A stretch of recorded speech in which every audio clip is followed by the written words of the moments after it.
This is a game of balancing long-term outcomes with the current political capital that the White House has. There's other issues they want to address that they're going to need to wrangle these Republican lawmakers on. How much can they really afford to push them on this issue when we've heard from President Trump himself, he's talking about potentially rolling these back down the line, using them as negotiating tools with other countries on a variety of issues. So it's a convoluted situation and one that Republicans are starting to get a little anxious over for sure. Welcome to Reporter's Notebook, where we talk to the Washington Examiner's top journalists about the stories breaking on their beats. I'm Jim Antle, and I'm joined today by White House reporter Christian Datoc. Christian, Liberation Day has come and gone. The president's new sweeping tariffs agenda has been laid out. What do we learn and what's happened?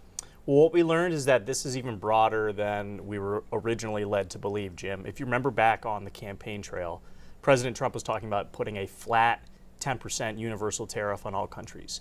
He did do that. Those will go into effect on April 5th. But on top of that, they're adding these so-called reciprocal tariffs. And we still have a little bit of confusion because the chart the White House put out actually doesn't match the text of the executive order.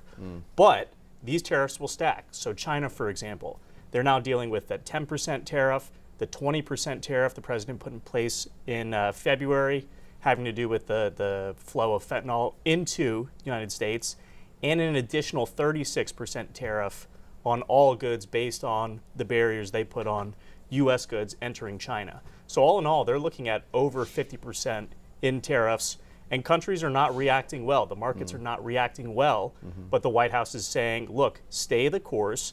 We're not going to fix this overnight. We have to rework the entire system. Will people give them enough time, though, to see those policies bear any fruit down the road? Right. I mean, will investors in the stock market, will people whose 401ks are taking a hit, but most importantly, will Republicans in Congress be patient?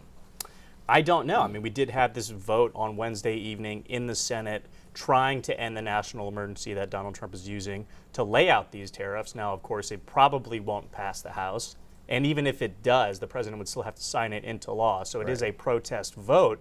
But we are starting to see some Republicans, a la Rand Paul in the Senate, push back on the president's tariff agenda.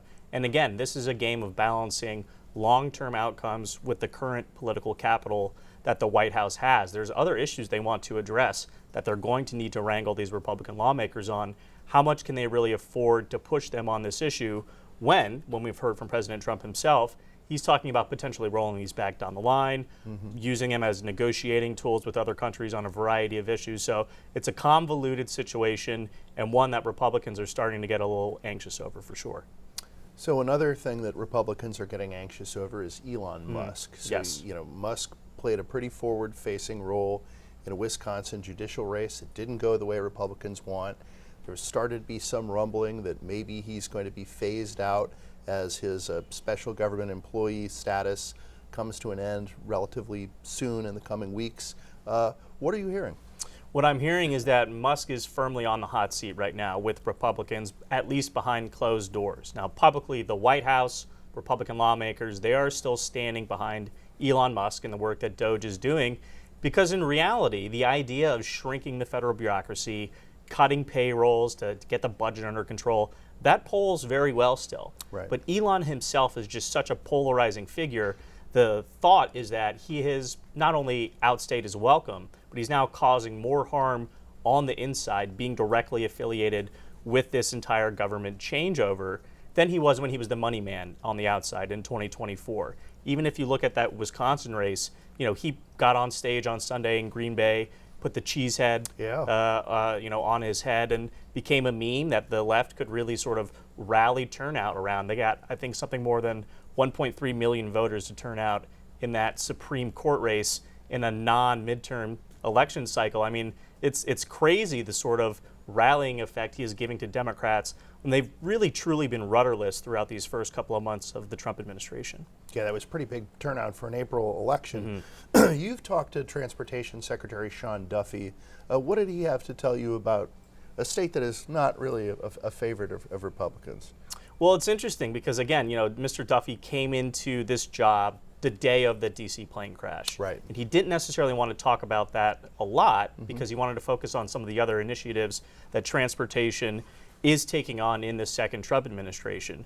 Now, when it comes to airline travel, he's focusing on two things in particular: safety, making sure that everyone can, use commercial airline flights and not be afraid of crashing and death. And it's very morbid to say, but it seems like a no-brainer. Right. But then also innovation when it comes to using AI technologies to address some of these potential hotspot areas at airlines across the country. And I asked him flat outright, I know you're using automation, AI, not just to assess the FAA situation, but trying to develop new tech to help with, delivery drones or driverless cars on the roads to potentially, help trucking companies, move their product cheaper.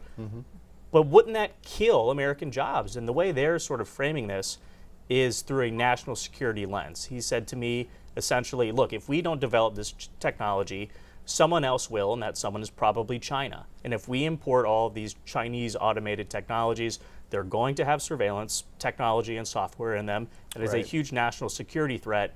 You can't really put Pandora back in the box, to quote one of my favorite movies, even though I know the phrase is incorrect. AI Put the toothpaste back in the tube. Yeah, exactly. Put the cat back in the bag, whatever. This technology is here. It's only going to improve in the future, and the United States needs to be at the cutting edge of that innovation in order to make sure that our citizens are safe and that it can be provided to consumers at a reasonable cost. Thank you, Christian. You can read Christian and the rest of our political team's coverage at washingtonexaminer.com.